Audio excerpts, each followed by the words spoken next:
تقبل وتعظم إلى الله بتلاوة سورة الفاتحة لمرضى الله تعالى. الفاتحة الشريفة إلى هداية النبي المصطفى سيدنا محمد صلى الله عليه وسلم وعلى آله وصحبه وأولاده وذريته وأصحابه أجمعين. ثم إلى الشيخ عبد القادر الجيلاني الشيخ سليمان الجاز والإسلام مصطفى نصر سيدنا سيدنا عبد القادر لطيف وبلد Kiai Haji Hashim Asy'ari, Kiai Haji Wahab Nasrullah, Kiai Haji Nasir Samsudin, Kiai Haji Ridwan Abdullah, Kiai Haji Mas Arwi, Kiai Haji Abdul Karim Boyo Wazawjati, Kiai Haji Marzuki Damani Boyo Wazawjati, Kiai Haji Mahrus Ali Boyo Wazawjati, Kiai Haji Ahmad Idris Razuli Boyo Wazawjati, Satria Duriyah, Kiai Haji Abdul Karim Boyo Awalan wa Akhiran, Kiai Haji Hasan Syamsul Mu'in Wazawjati, Kiai Haji Ahmad Al-Husain Wazawjati, Kiai Haji Abu Yazid Al-Bustami Wazawjati, Saya Duriyah, Kiai Haji Hasan Syamsul Mu'in Wabaritu awalan wa akhiran syai'un lillahi wal-Fatihah. A'udhu billahi minasyaitanir rajim. Bismillahirrahmanirrahim. Alhamdulillahi rabbil alamin. Ar-Rahmanir Rahim. Maliki yaumiddin. Iyyaka na'budu wa iyyaka nasta'in. Ihdinas siratal mustaqim. Siratal ladzina an'amta 'alaihim ghairil maghdubi 'alaihim waladdallin.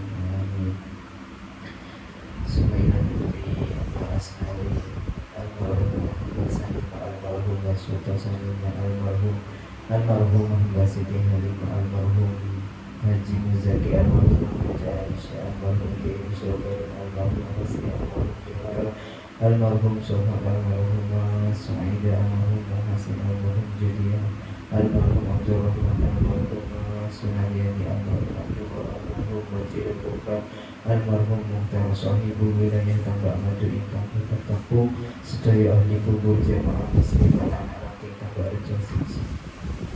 Sayyidul lillahi Fatihah. A'udzu billahi minasyaitonir rajim. Bismillahirrahmanirrahim. Alhamdulillahi rabbil alamin. Ar-Rahmanir Rahim. Maliki yaumiddin. Iyyaka na'budu wa iyyaka nasta'in. Ihdinas siratal mustaqim. Siratal ladzina an'amta 'alaihim ghairil maghdubi 'alaihim waladdallin. Bismillah. Ibu Haji Sohina Yayasan Hidayatul Talibin Surabaya, mugi istiqomah dados sarana perjuangan. Syai'un lillahi bil Fatihah. A'udzu billahi minasyaitonir rajim. Bismillahirrahmanirrahim. Alhamdulillahi rabbil alamin. Ar-Rahmanir Rahim. Maliki yaumiddin. Iyyaka na'budu wa iyyaka nasta'in. Ihdinas siratal mustaqim. Siratal ladzina an'amta 'alaihim ghairil maghdubi 'alaihim waladdallin.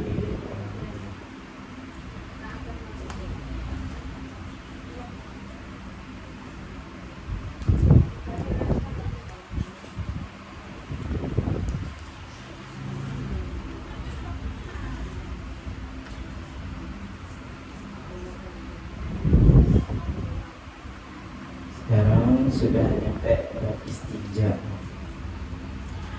Bismillahirrahmanirrahim. Faslun ay hadza tegese utawi iki iku faslun fasal siji.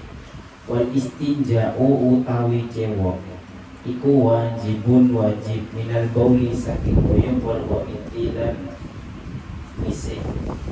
Wal afdalu utawi kang luwih utama iku ayas tanjia nyeto cewek sapa mustanji bil ahjari kelawan pira-pira watu sumayut mi'uha nuli ngenut dureni sapa mustanji ing al ahjar bil ma'i kelawan banyu. Istinja di sini hukumnya wajib. Apa itu istinja? Cewek. Dak jare wong Madura niku akilah.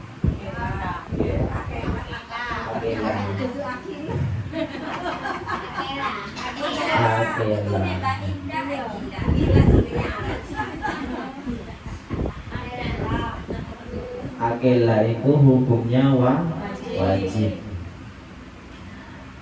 Terus cewek sendiri itu membersihkan diri setelah buang air kecil atau buang air besar, itu hukumnya wajib. Wal afdalu ayastanjiya bil ahjar, dan lebih utamanya orang yang cewek itu menggunakan batu, menggunakan beberapa batu, summa yutbi'uha bil ma'i, kemudian diikutkan dengan air.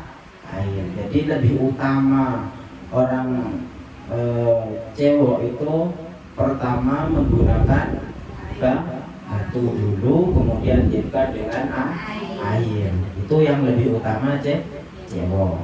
Paham ya? Batu dulu, kemudian air. Wa yajuzu ayat kasiro, wa yajuzu nakona. Paham ya? Gimana? Sebentar. Ada. Jadi yang lebih utama dulu disebutkan. Bagaimana yang lebih utama dalam permasalahan akila, cewek gitu.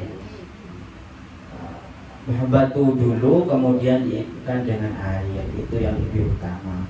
Wa yajuzu lan wenang apa ayat tasiro yaitu meringkes sapa mustanji alal ma'i ing atase banyu, au ala salasati ahjarin utawa ing atase telu pira-pira watu, yunki kang bersihaken apa salasati ahjar bihina kelawan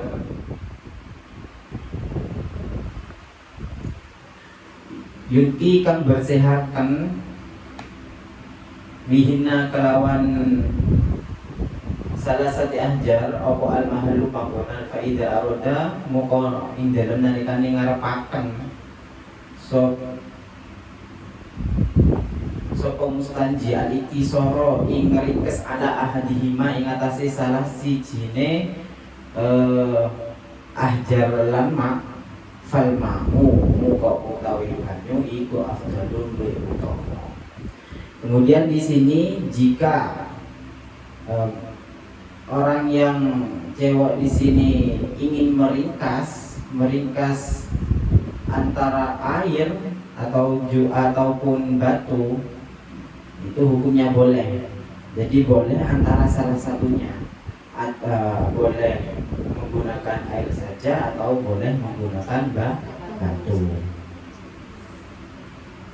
Kemudian kalau mengharapkan meringkas itu dari salah satunya, falma'u afdalun, maka yang lebih utama itu menggunakan air. Kalau tujuannya ingin meringkas atau ingin memilih salah satu dari kedua tersebut, mau air apa mau batu, kalau mau memilih salah satunya maka yang lebih utama itu air.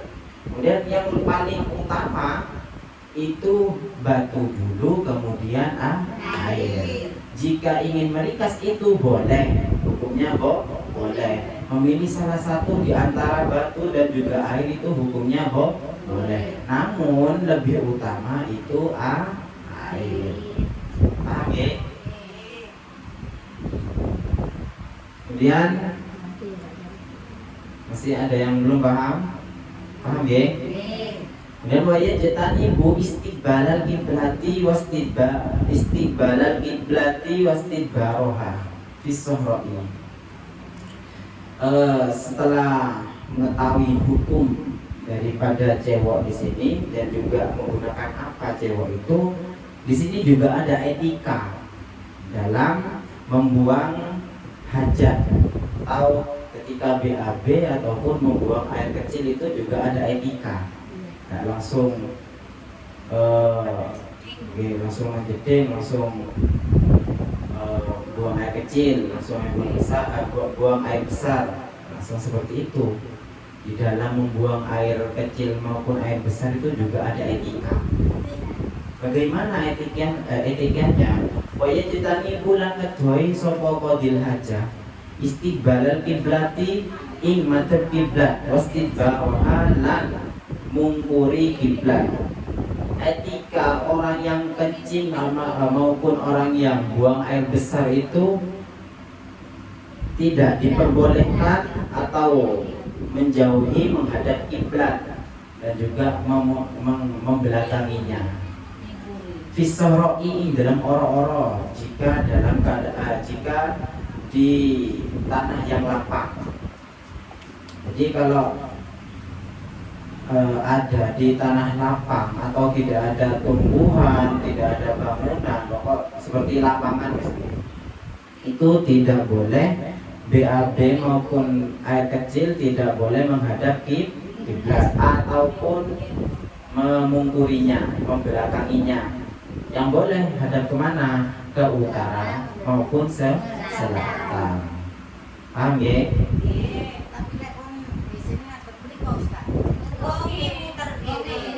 Oh WC ta. Nggih. Permasalahannya itu fisoroi dalam oro-oro, tidak ada penghalang sama sekali.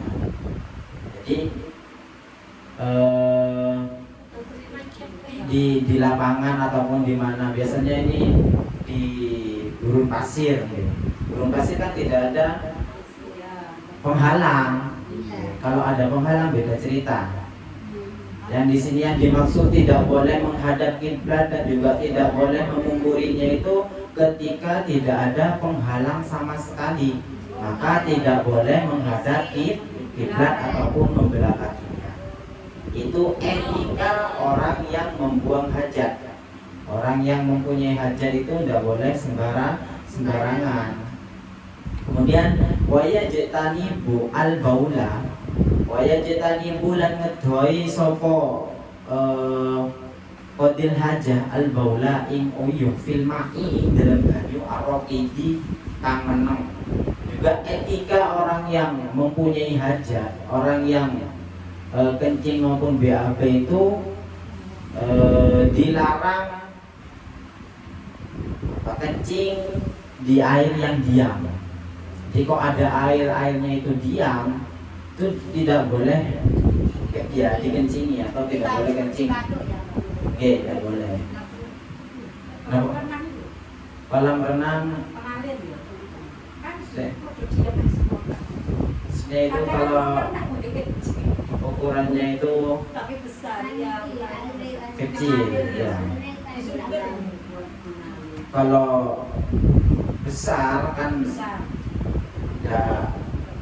ya lebih dari 2 kolam.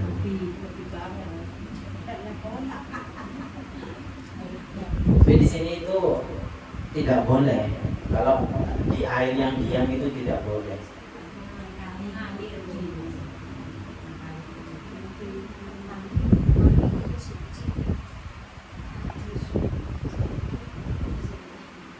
Tuh, orang membuang hajat itu ada tata keramanya.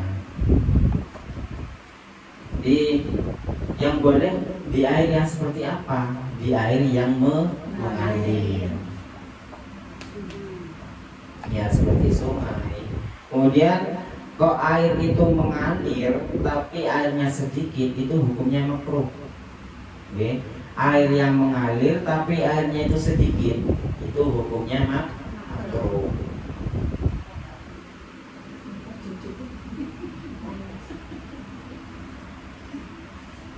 Wa tahta syajarati lan ing dalem ngisore uwit-uwitan al-musmirati kang uwoh, kang akan uwoh, atau tidak boleh kencing di bawah pepohonan yang masih berbuah, baik itu dalam waktu ada buahnya maupun belum.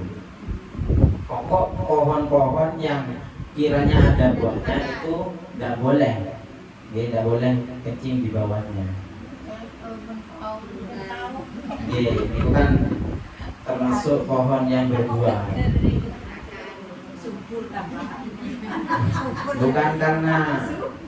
Bukan karena takut buahnya jatuh, bukan. Itu termasuk etika kita dalam membuang hajat.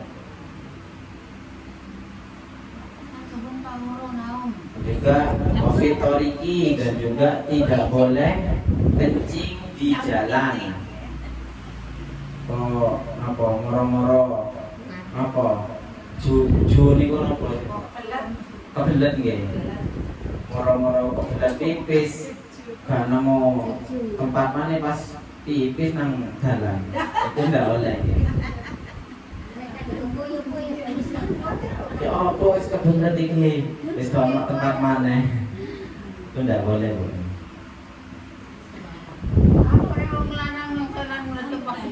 Ya biasanya kalau jalan di jalan kemudian di bawah pohon-pohon pepohonan itu yang sering terjadi itu biasanya laki-laki. Iya. Kalau perempuan jarang. Ya, jarang. Yang banyak itu laki-laki malah makanya untuk putra jenengan kemudiannya suaminya itu mungkin diingatkan kalau seumpamanya ataupun orang lain yang kiranya ya kencing sembarangan itu juga diingatkan.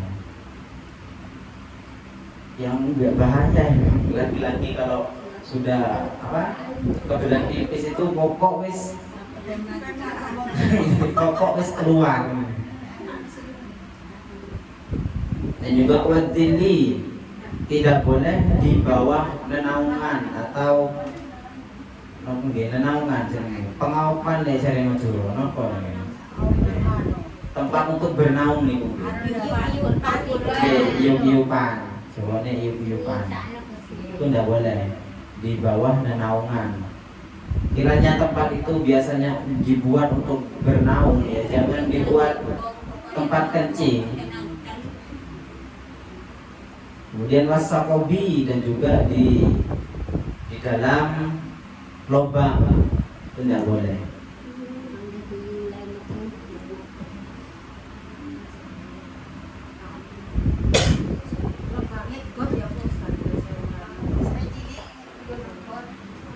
Kan bukan lubang kalau lubang itu ya bolongan itu.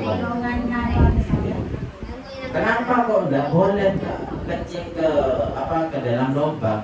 Takut di dalamnya itu ada hayawan yang hidup, baik itu membahayakan maupun tidak. Ditakutkan karena itu. Apalagi kalau bahaya, kan kasihan. Makanya diajari dari sekarang untuk anak kecil meskipun kelihatannya itu remeh kan remeh mas, anak kecil gak tahu apa. Kalau tidak diajarin kan sampai besar kan begitu terus. Jadi jangan dianggap remeh perkara yang remeh. Soalnya kalau perkara yang sudah salah itu dianggap remeh terus sampai besar ya begitu. Makanya dari sekarang diajarkan kiranya itu jelek jangan dilakukan. Kemudian wala yatakallamu 'alal bauli wal ghaid, dan juga tidak diperkenankan untuk berbicara ketika membuang air kecil atau air besar, apalagi nyanyi-nyanyian.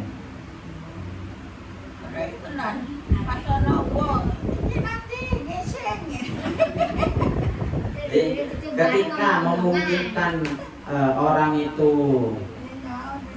menjawab, tidak apa-apa. Maksudnya itu kiranya kalau tidak jawab sampean itu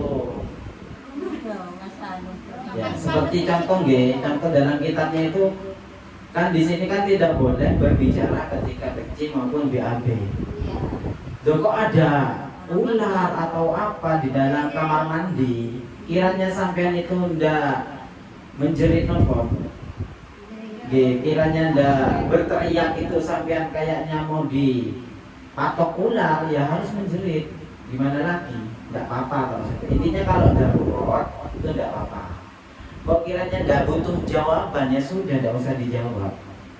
Orang kencing itu sunnah ketika tidak berbicara.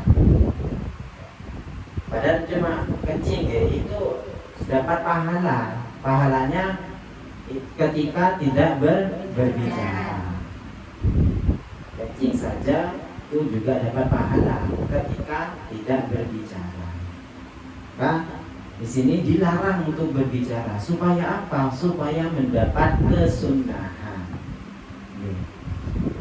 Kalau memungkinkan untuk tidak dijawab, ya sudah jangan dijawab. Kalau kiranya penting untuk dia, ya sudah, tidak apa-apa. Wala yastakbilu asy-syamsa wal qamar. Dan juga bagi orang yang membuang air kecil dan juga membuang air besar itu tidak diperkenankan untuk menghadap matahari dan juga rembulan. Wala yastadbiruhuma, dan juga tidak boleh memungkurinya atau membelakanginya. Kemudian tadi ada pertanyaan, kok seandainya nanti WC-nya itu menghadap kiblat, gimana? Itu tidak apa-apa. Jadi yang tidak diperbolehkan itu selagi tidak ada penghalang. Kalau ada penghalang itu tidak apa-apa. Kemudian penghalangnya itu juga melebihi dari kita. Kalau penghalangnya cuma separuh, biasanya di desa itu banyak mungkin sungai-sungai yang pembatasannya itu cuma separuh, sementing nutup ke bawahnya saja, itu banyak. Yang seperti itu tidak boleh.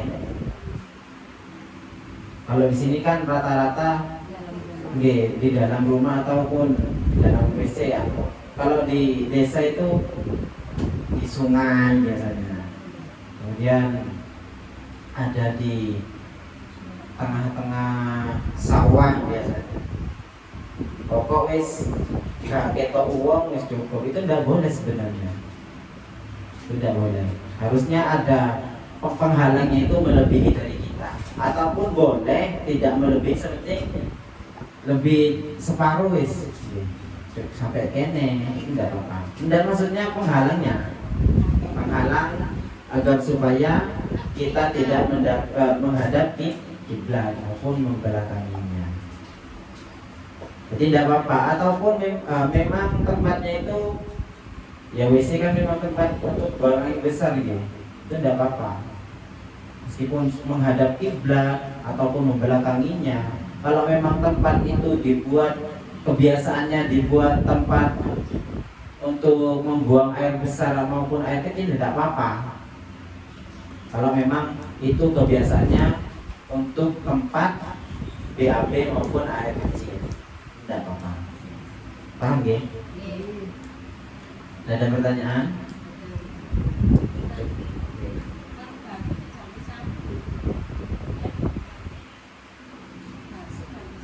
Batu diganti sabun. Maksudnya di sini Bu, batu itu dibuat bersesuci. Kalau sabun kan membersihkan, bukan.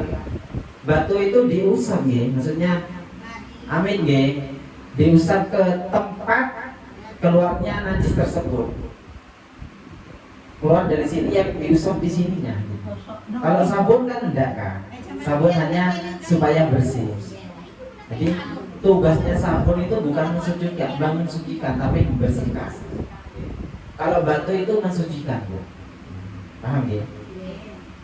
Jadi boleh mensucikan itu pakai perkara yang padat. Pakai tongkat itu tidak apa-apa. Kalau tidak ada batu pakai tongkat tidak apa-apa.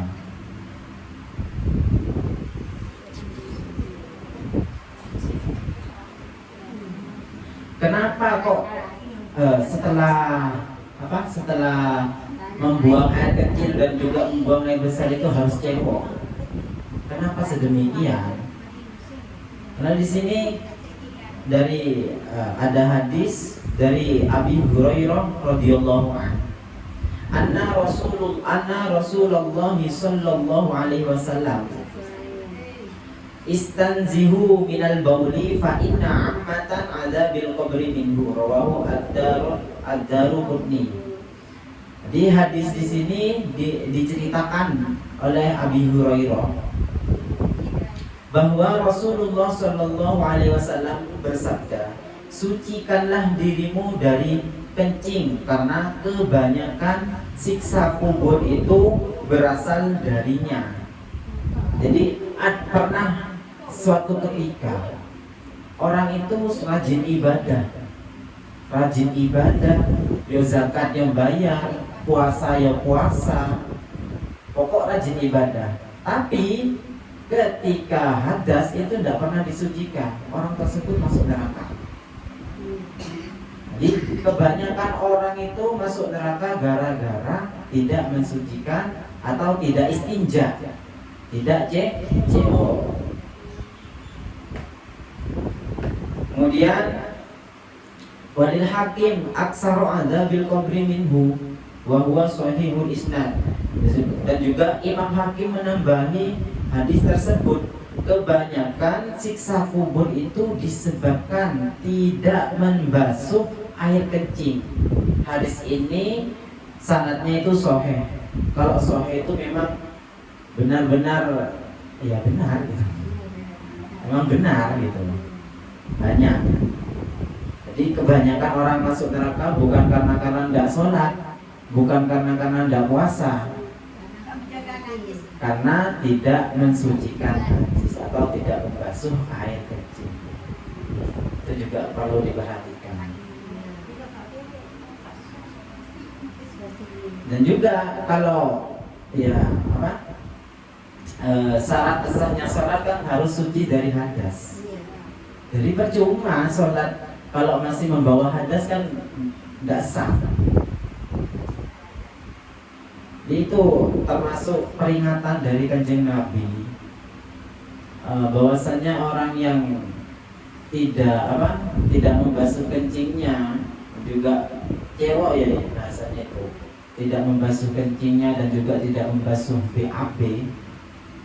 Ketika BAB itu tidak dibasuh, orang tersebut ya bisa dipastikan masuk neraka, karena kebanyakan dari orang-orang manusia itu masuk neraka karena gara-gara tidak membasuh kencingnya atau hadasnya. Empat itu nopo? Lumpuh.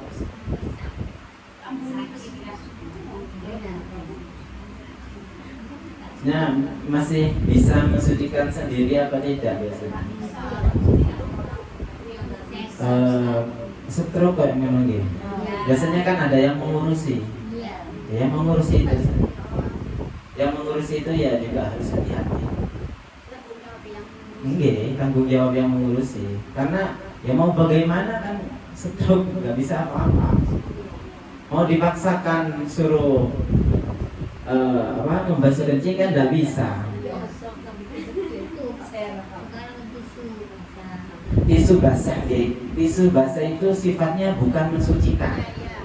Tisu basah itu gunanya bukan mensucikan, tapi hanya menghilangkan kotoran. Menghilangkan kotoran. Jadi kotoran hilang itu bukan suci. Untuk tisu basah gitu. Sama. Harusnya itu pakai perkara yang padat. Kain, tisu kan itu bukan perkara yang padat. Jadi sifatnya itu nanti gimana? Nggih, pakai batu maupun kayu enggak apa-apa. Enggak boleh karena itu bersifat tidak padat. Jadi gunanya tisu itu hanya membersihkan kotoran. Sedangkan kalau sudah di hotel-hotel itu kan pakai tisu. Itu juga perlu kita ketahui. Ada juga caranya. Pokok setelah tisu itu tetap pakai air gitu. Jadi dibersihkan dulu tapi tetap pakai air. Karena memang mensucikan itu harus pakai air. Kalau pakai tisu itu bukan mensucikan, hanya membersihkan. Bersih belum tentu suci. Kalau pakai air aqua apa suci? Iya, suci. Ini tidak apa-apa, tidak ada lagi pakai air aqua. Pakai air apa saja yang penting itu bisa sah dibuat bersih suci, tidak apa-apa. Pakai air hujan, air apa saja yang kemarin itu. Air hujan. Gimana? Iya, ya terserah bagaimana caranya. Yang penting suci. Embon diikuti seret dia pokok.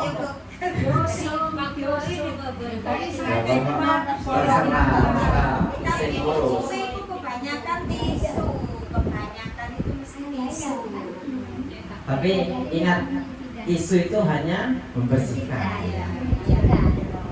Jadi tidak apa-apa pakai tisu dulu kemudian disiram pakai air, tidak harus setimba Anda. Kok sekiranya najisnya itu enggak. Jadi cara mensucikan najis itu begini. Najis itu kan ada dua, ada kategori najis ainiyah dan juga hukmiyah. Ainiyah itu yang seperti apa? Najisnya itu nampak. Najisnya nampak itu namanya najis ainiyah. Kalau najis hukmiyah itu hanya secara hukumnya najis. Intinya najisnya itu tidak nampak. Caranya menghilangkan, caranya mensucikan najis ainiyah bagaimana? Contoh, kok ada kotoran ayam di teras rumah, itu jangan langsung disiram. Ambil dulu ainiyahnya, jadi dijadikan hukmiyah dulu. Sedangkan kalau hukmiyah itu sudah gampang mensucikan, tinggal dikasih air sudah suci. Nah makanya untuk orang yang stroke itu bersihkan dulu najisnya, kemudian ya disiram. Siram itu jangan langsung disiram begitu, digosok, disujani, tidak apa-apa. Jadi caranya menghilangkan najis itu ainiyah dihilangkan dulu, kemudian dijadikan hukmiyah dulu, kemudian disuci. Paham gak? Najis ainiyah itu yang nampak, kemudian najis hukmiyah itu yang tidak nampak. Bisa dipaham? Masih ada pertanyaan? Tidak apa-apa.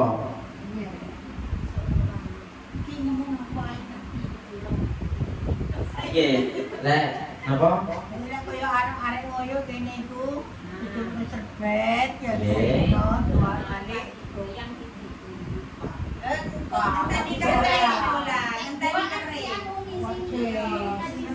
Jadi maksudnya gini, pertanyaannya itu kok ada kencing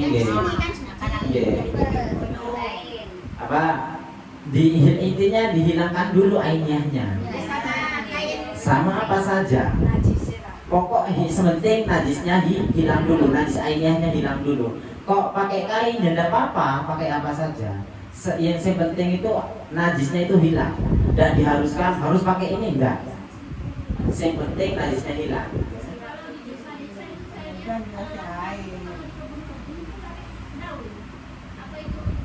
Dia termasuk. Kalau itu biasanya kotoran, kotoran dia. Yang pakai daun.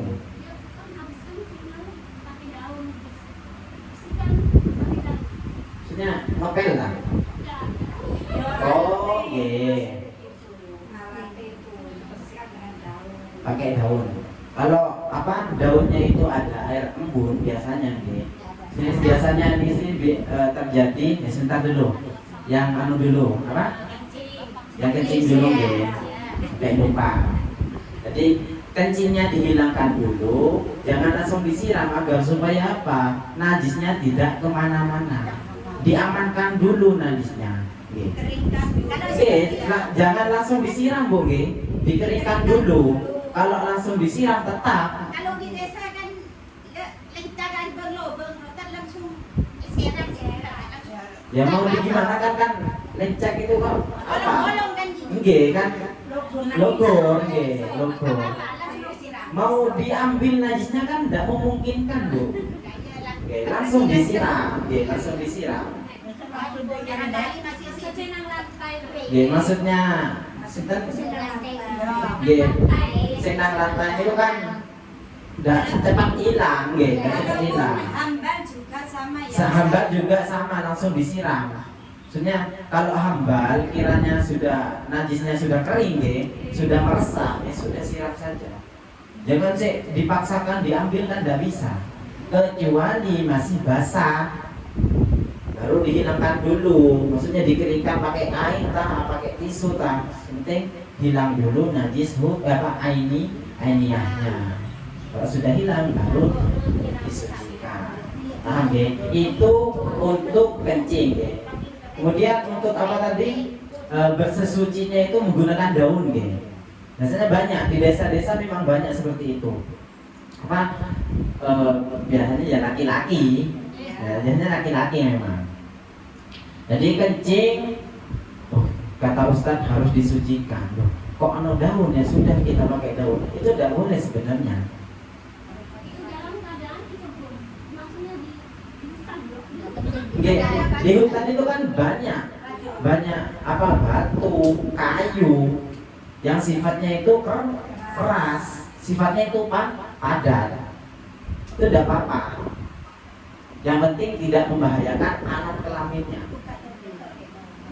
Pakai daun itu juga tidak bisa ya, tidak bisa. Kecuali daunnya itu ada air embunnya. Apa? Paham ya? Iya.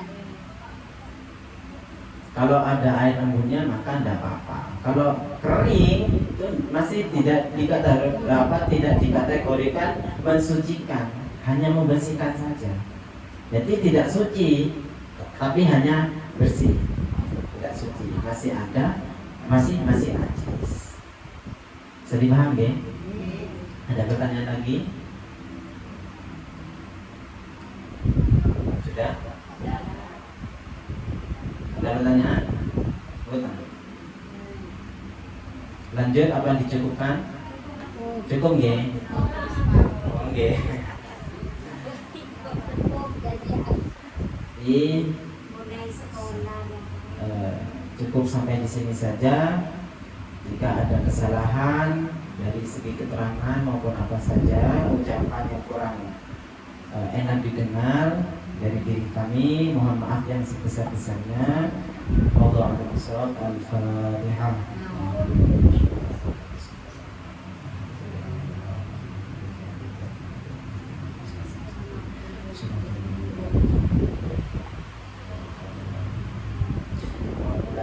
Sholli wa sallim daiman abada ala habibika khairil khalqi kullihim huwal habibul ladzi turja syafa'atuhu li kulli hawlin minal ahwali muhtahimi ya rabbi bil mustafa balligh maqasidana waghfir lana ma dhaya wasi'al karamina. Sama saya tadi sekolah. Akhiran, assalamualaikum warahmatullahi wabarakatuh.